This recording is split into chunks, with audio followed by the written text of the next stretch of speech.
우리에게 주시는 하나님의 말씀은 창세기 31장 11절에서 55절까지의 말씀입니다.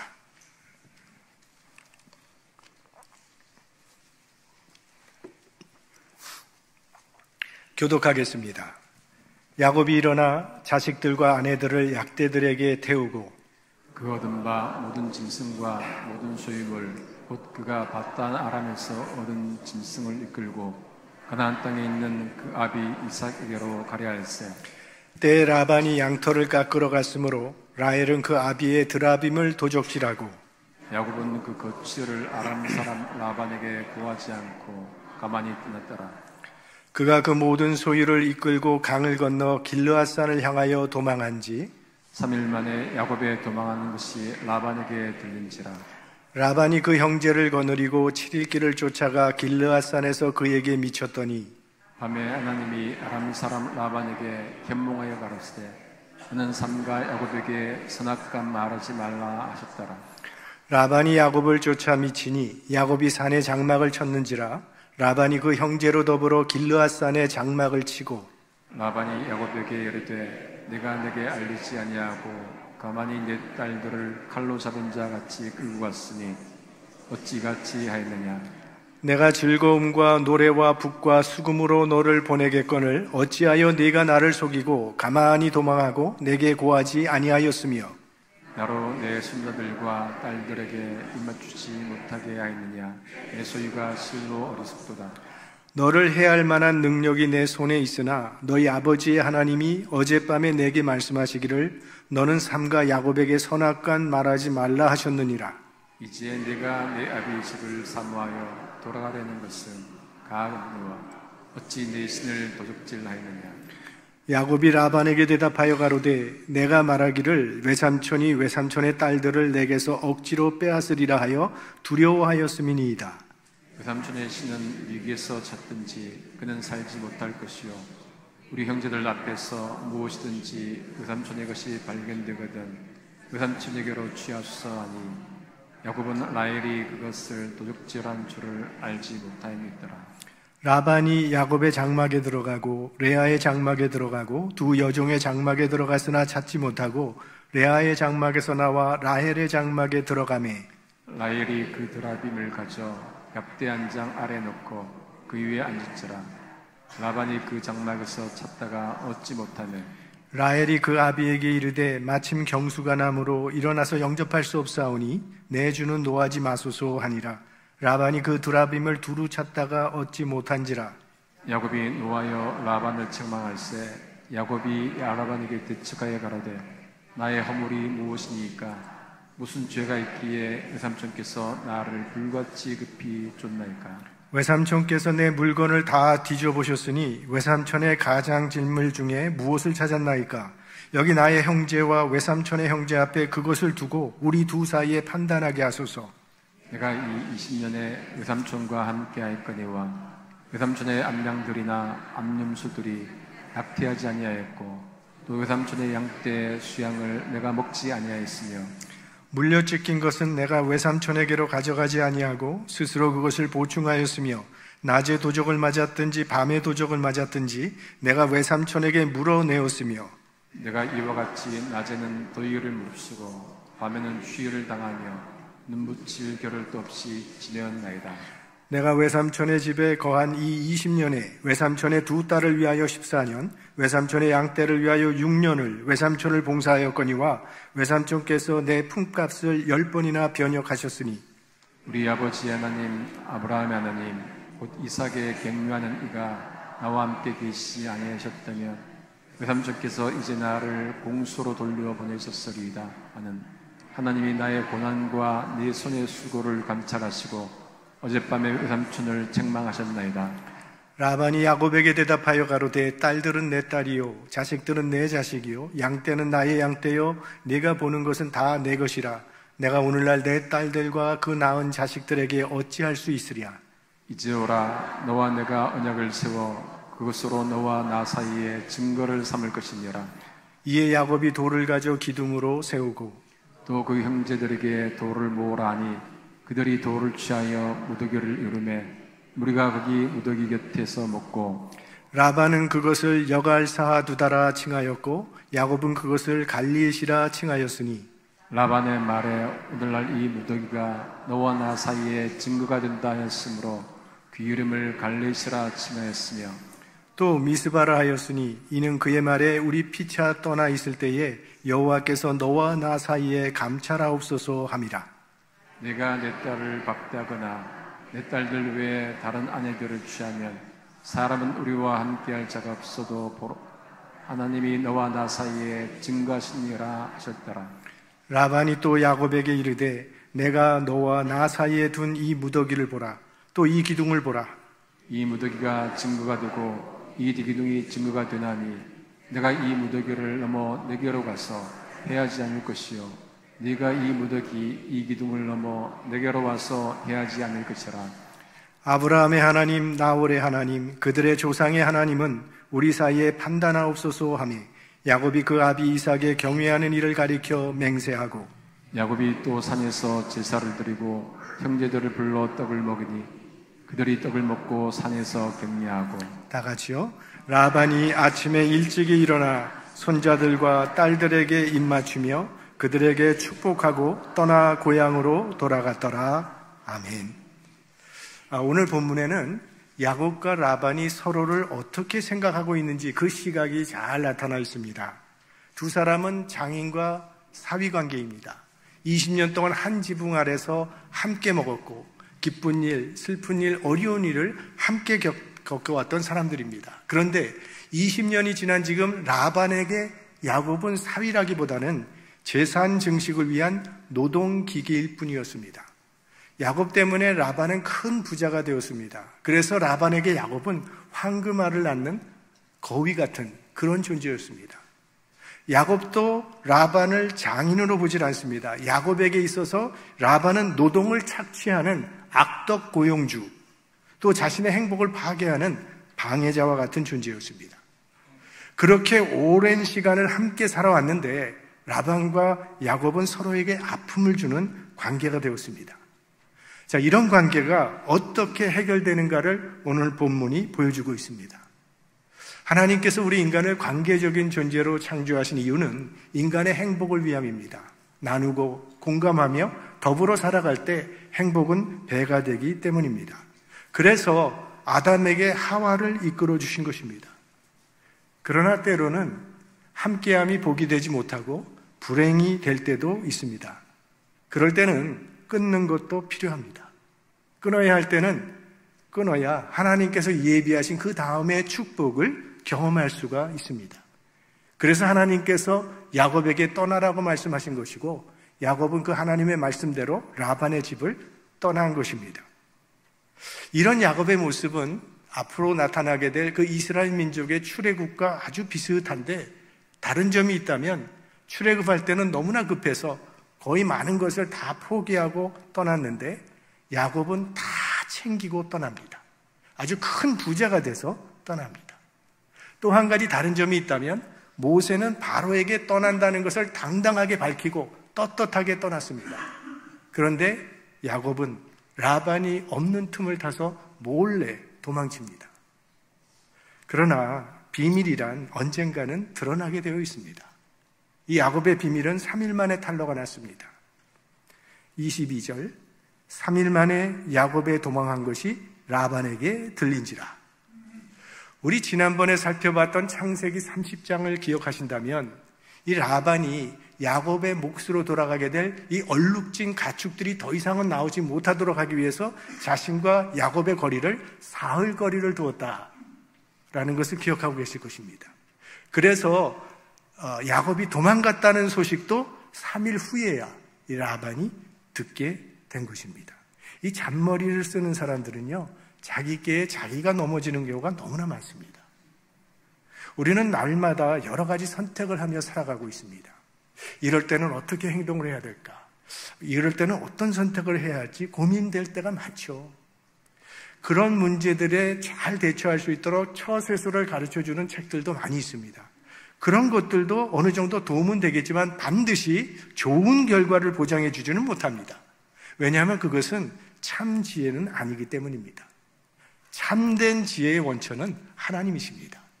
그래서 잠언 기자가 말을 하기를 너는 마음을 다하여 여호와를 의뢰하고 네 명철을 의지하지 말라. 왜? 사람의 꾀는 무너지기 마련이기 때문입니다. 그러나 하나님의 지혜는 온전하기 때문에 하나님의 지혜대로만 따라 살면 그 결과는 하나님께서 보장해 주신다는 것입니다. 라반과 야곱처럼 서로 속고 속이는 이 세상 지혜는 분열과 갈등만을 야기합니다. 그러나 하나님으로부터 오는 지혜는 화평과 의의 열매를 맺게 되어 있습니다. 하나님을 의지하시고 말씀에 담겨있는 이 하나님의 지혜를 따라 살아가는 하나님의 백성들이 되시기를 바랍니다. 자, 야곱이 도망쳤다는 소식을 든 라반은 몹시 화가 났습니다. 그러지 않아도 야곱의 자산이 자꾸 불어나서 불편한 가운데 있었는데 그런 차에 이런 일이 벌어졌기 때문에 지금 라반은 몹시도 화가 나 있고 야곱을 괘씸하게 생각하고 있습니다. 그래서 라반이 친척들을 총동원해서 이제 야곱을 추격하기 시작합니다. 라반이 그 형제를 거느리고 7일 길을 쫓아가 길르앗산에서 그에게 미쳤더니, 자, 라반이 7일을 쫓아가서 야곱이 있던 길르앗산에 이르렀다고 그렇게 말하고 있습니다. 그러면 라반이 야곱이 도망갔다는 소식을 들은 것이 3일 후였고 7일을 쫓아가서 야곱을 붙잡았다면 야곱은 며칠을 도망간 것이 됩니까? 네, 똑똑하시네. 10일. 10일을 도망갔다는 겁니다. 그런데 그 하란에서 길르앗까지 산까지의 거리를 480km라고 합니다. 그렇다면 야곱이 10일 동안 도망갔으면 480km니까 하루에 48km, 약 50km를 도망간 것입니다. 지난 주일에 우리 교회 집사님 중에 한 분이 산티아고 순례길을 37일에 완주하고 돌아오셨다고 그랬어요. 산티아고 순례길이 800km니까 37일에 완주하셨다면 계산을 해보니까 약 하루에 22km가 나오더라고요. 제가 집사님께 여쭤봤습니다. 집사님, 제일 오래 걸었을 때는 한 몇 킬로 정도 걸으셨습니까? 35km를 하루에 걸으셨다 그래요. 건강한 남자가 하루에 걸을 수 있는 거의 최대 거리를 30km에서 40km로 봅니다. 그렇다면 야곱은 혼자도 아니고 부녀자를 거느리고 가축까지 데리고 하루에 48km를 갔다면 야곱이 얼마나 황급하게 도망갔다는 것을 우리가 짐작할 수 있는 거예요. 그런데 라반은 480km를 7일에 갔으니까 하루에 거의 70km를 추격해 왔던 겁니다. 새벽에 일찍 일어나서 밤늦게까지 야곱을 추격했던 거예요. 라반의 마음이 어땠는지 우리가 충분히 짐작할 수 있지 않겠습니까? 지금 라반은 용광로가 펄펄 끓고 있는 그런 상태입니다. 지금 라반은 오로지 한 가지 생각밖에 없어요. 이놈 잡히기만 하면 내가 요조를 내겠다는 겁니다. 얼마나 화가 났으면 밤낮을 7일 동안 쫓아봤겠습니까? 야곱은 또다시 큰 위기를 만나게 된 겁니다. 20년 전에는 자기 형 에서의 칼을 피해 도망가야 했는데 지금은 외삼촌에게 봉변을 당할 위기를 만나게 된 겁니다. 그런데 바로 그 결정적인 순간에 또다시 하나님께서 개입을 하십니다.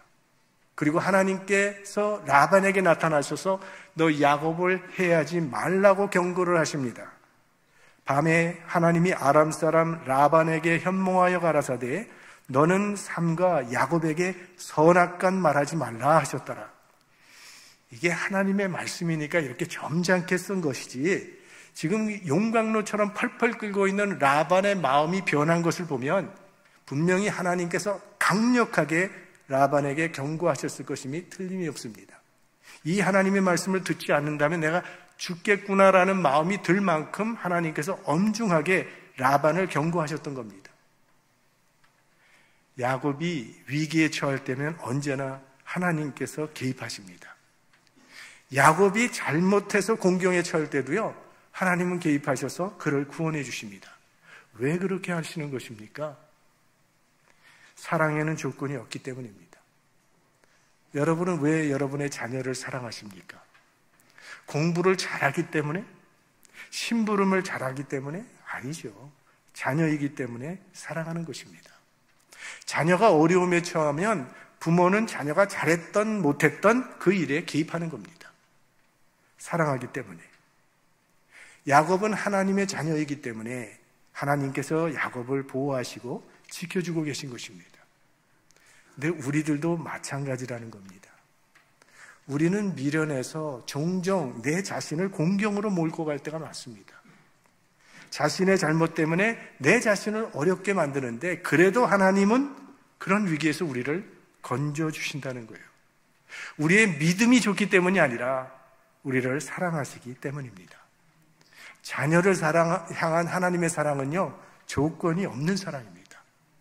우리는 그런 하나님의 사랑 안에 있는 사람들입니다. 우리를 자녀 삼아 주시고 끝까지 사랑으로 인도해 주시고 보호해 주시는 그 하나님의 은혜와 사랑에 우리는 감사할 뿐입니다. 자, 하나님께서 라반에게 경고하셨어요. 야곱을 해하지 말라. 야곱이 가는 길을 내가 막아서는 안 된다. 자, 이제 라반은 초이스가 없습니다. 야곱을 보낼 수밖에 없게 되었어요. 그래서 보내긴 보내는데 할 말은 다 하고 보냅니다. 26절. 라반이 야곱에게 이르되 네가 내게 알리지 아니하고 가만히 내 딸들을 칼로 잡은 자같이 끌고 갔으니 어찌 이같이 하였느냐. 자, 라반이 야곱을 책망하는데 너 무슨 왜 도둑놈같이 도망을 쳤느냐. 내 딸들은 원치도 않는데 네가 왜 강제로 끌고 갔느냐. 이렇게 야곱을 책망하고 있습니다. 이게 언뜻 보면 맞는 말 같지만 틀린 말입니다. 지금 야곱의 아내들은 원치 않는데 야곱이 강제로 끌고 간 거 아니죠. 야곱의 아내들도 자기 아버지에 대한 배신감이 있었기 때문에 야곱과 한마음이 돼서 함께 떠난 겁니다. 그런데 라반은요, 야곱이 딸들은 원치도 않는데 강제로 끌고 갔다고 생각했습니다. 왜? 라반은 야곱을 신뢰하지 않기 때문입니다. 그래서 색안경을 끼고 보고 있는 것입니다. 이 편견이 생기면 진실을 왜곡하는 경우가 많습니다. 어떤 사람에게 편견을 갖게 되면요, 그 사람의 행동에 색안경을 끼고 어떤 경우는 최악의 동기를 부여하기도 하고 어떤 사람에게는 최선의 동기를 부여하기도 한다는 거죠. 우리 선생님들도 편견을 갖게 되면 선생님이 좋아하는 학생이 운동을 잘하면 쟤는 공부만 잘하는 줄 알았더니 운동도 잘한다고 말을 해요. 그러나 찍힌 아이가 운동을 잘하면 저놈은 공부는 안 하고 매일 저렇게 놀기만 해서 또 저렇게 됐다. 이게 편견이죠. 아브라함이 그랄 땅에서 머물 때에 자기 아내를 누이라고 속이는 바람에 그랄 왕 아비멜렉에게 아내를 빼앗겼던 사건을 우리는 기억하고 있습니다. 아브라함이 그 당시에 거짓말을 했던 이유는 그곳에 살고 있는 사람에 대해서 편견을 갖고 있었기 때문입니다. 그 땅에 사는 사람들은 하나님을 섬기지 않으니까 그들은 정의도 없고 도덕도 없고 그래서 자기를 죽이고 자기 아내를 빼앗아 갈 것이라고 생각을 했어요. 그러나 그것은 대단히 잘못된 선입견이었습니다. 나중에 모든 사실을 알게 된 아비멜렉 왕이 아브라함을 책망하지 않습니까? 아브라함, 당신은 남의 아내를 빼앗는 것이 죄가 된다는 것을 모르고 있어? 아주 아브라함을 부끄럽게 만들어버렸어요. 그러니까 아브라함의 편견과는 전혀 달리 아비멜렉은 도덕적으로 대단히 훌륭한 왕이었다는 거예요. 편견이 생기면 인간관계가 틀어집니다. 인간관계를 바로 세우려면 편견을 버려야 합니다. 자, 라반의 말을 좀 계속 살펴보겠습니다. 27절.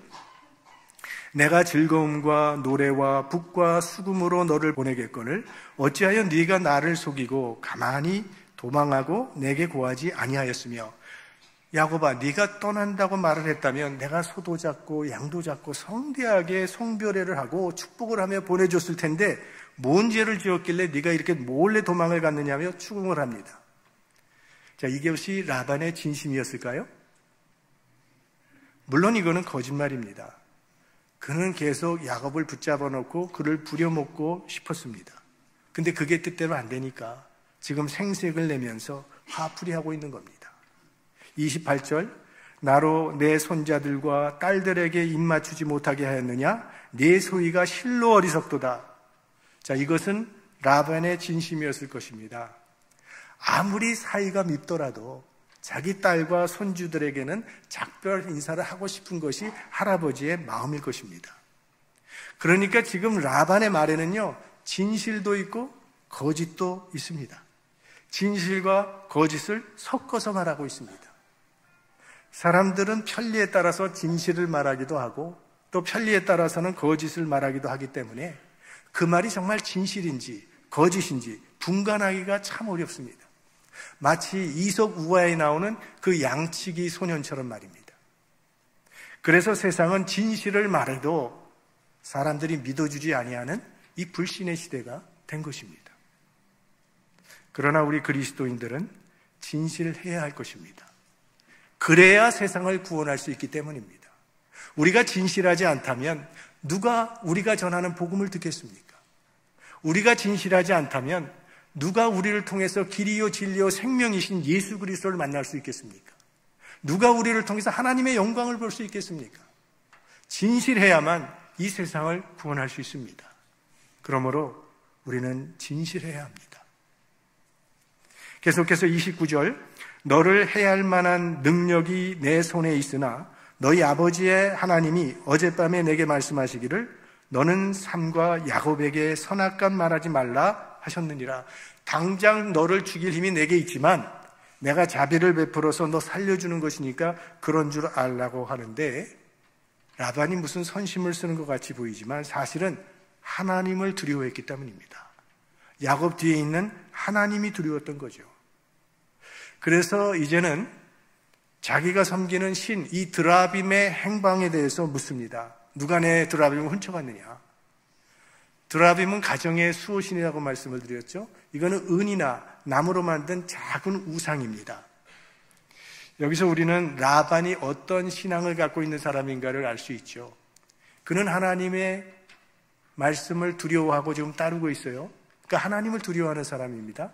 동시에 드라빔이라고 하는 우상도 함께 섬기고 있는 그런 사람이에요. 자, 야곱은 자기 아내 라헬이 드라빔을 훔쳤다는 사실을 모르고 있기 때문에 드라빔 훔친 사람이 발견되면 어떤 처분도 달게 받겠다고 그렇게 말을 해요. 자, 그래서 라반이 이제 야곱의 가족들을 수색하기 시작하는데 그 수색의 순서가 나옵니다. 33절, 라반이 야곱의 장막에 들어가고 레아의 장막에 들어가고 두 여종의 장막에 들어갔으나 찾지 못하고 레아의 장막에서 나와 라헬의 장막에 들어가네. 가장 먼저 어디에 들어가 봅니까? 야곱의 장막. 무슨 말을 해도 라반은 야곱을 의심하는 겁니다. 그러니까 지금 라반과 야곱의 관계는 아주 의심과 불신이 깊이 쌓여있는 그런 관계임을 알 수 있어요. 그런데요, 라헬이 왜 아버지의 드라빔을 훔쳤을까요? 여기에는 여러 가지 해석이 있습니다. 하나는 자기 아버지가 더 이상은 우상 숭배를 못하게 하려고. 근데 이건 아닌 것 같아요. 라반과 자기 딸들의 관계를 보면 그건 라헬의 신앙을 너무 미화한 해석이라고 생각합니다. 또 한 가지 해석은 복수하려고 했다는 거예요.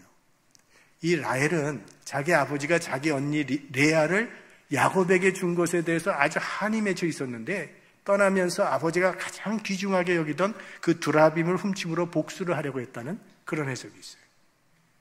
또 하나는 재산 상속의 의미가 있습니다.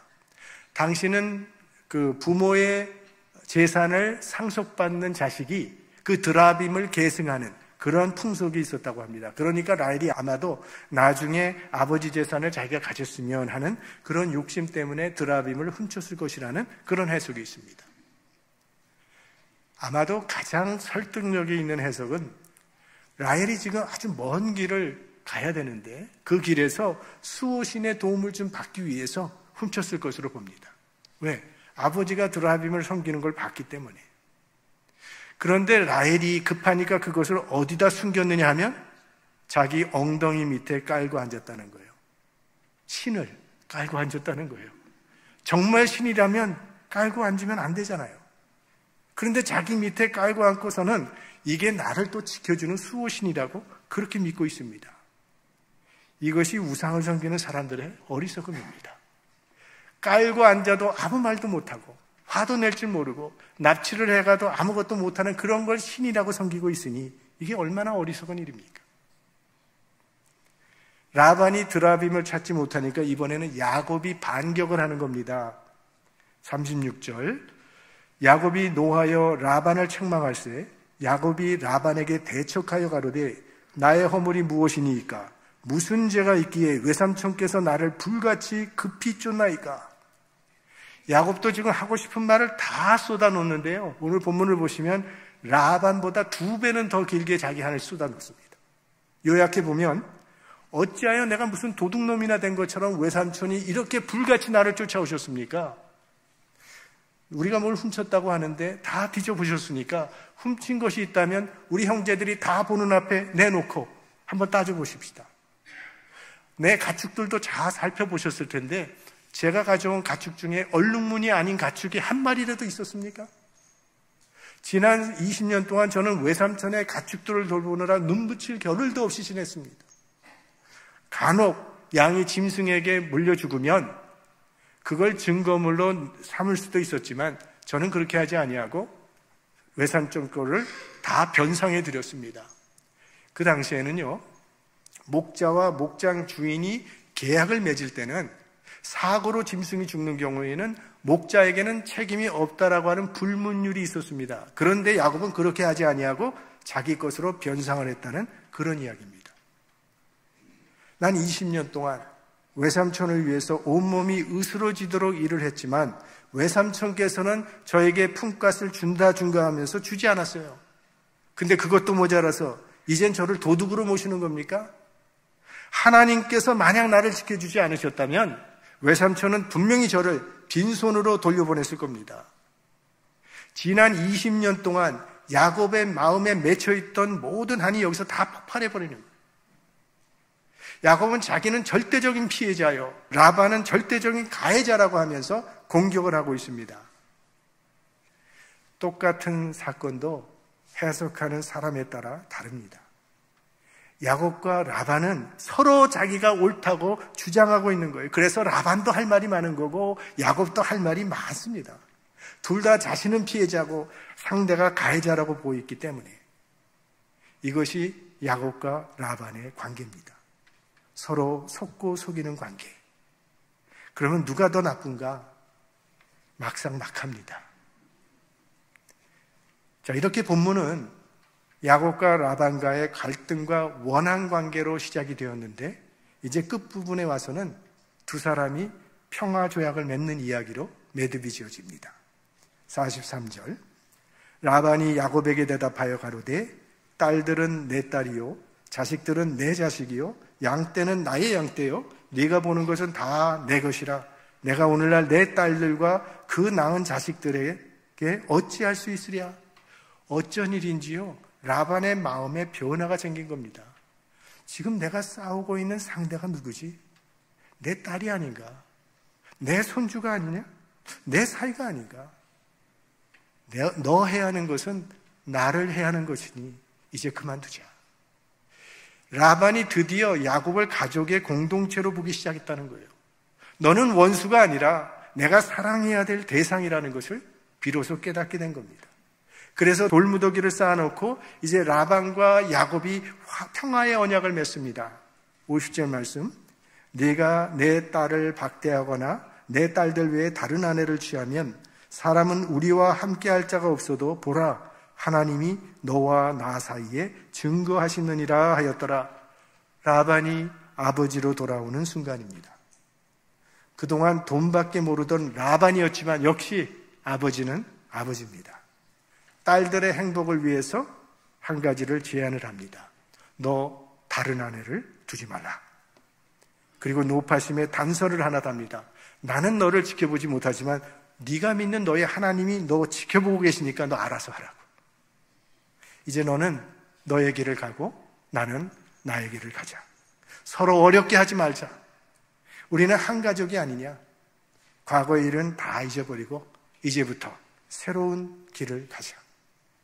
서로는 믿기가 힘들어도 우리 하나님께서 보고 계시다는 사실을 우리 기억하자. 그러면서 이제 마지막 절이 55절 말씀입니다. 함께 보도록 하겠습니다. 라반이 아침에 일찍 일어나 손자들과 딸들에게 입맞추며 그들에게 축복하고 떠나 고향으로 돌아갔더라. 전날 밤에 상상하지도 못했던 일이 생기는데 죽이려고 달려왔다가 축복하고 떠났다는 거예요. 맺혀있던 한을 다 풀어버리고 이제는 입맞추며 서로 부둥켜 안고 눈물을 떨구며 헤어졌습니다.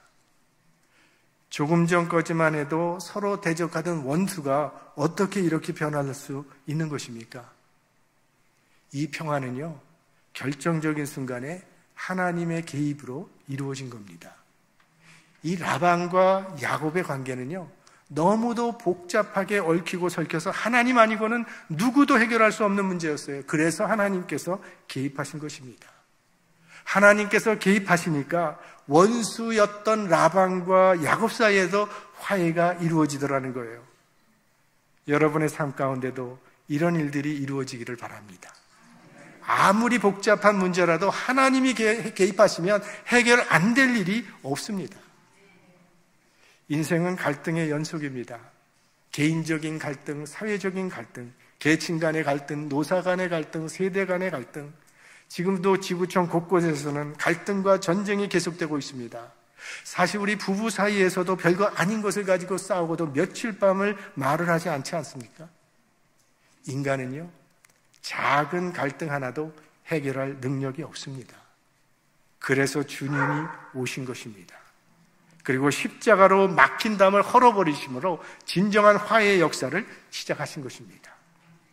우리들도 예수 그리스도를 본받아 막힌 담을 헐어버리는 화해의 삶을 살아갈 수 있기를 바랍니다.